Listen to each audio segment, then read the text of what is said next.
Hey guys, so kakabalik lang namin. So ito ngayon ako nag-grocery mag-isa kasi masama ang lasa ni Mrs. and walang kasama mga bata sa bahay, maulan pa. So ako kasi mister on a mission. So ngayon makikita nyo ang groceries ko.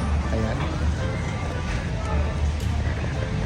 yan po ay lahat ay lista, nakalista po yan ng utos ni Mrs. Papakita ko sa inyo yung listahan ni Mrs. maya maya. So ang hirap po talaga kapag wala po si nanay dahil kami po ay split lagi ngayon. Isang bantay sa bata, ibang gagawa ng trabaho.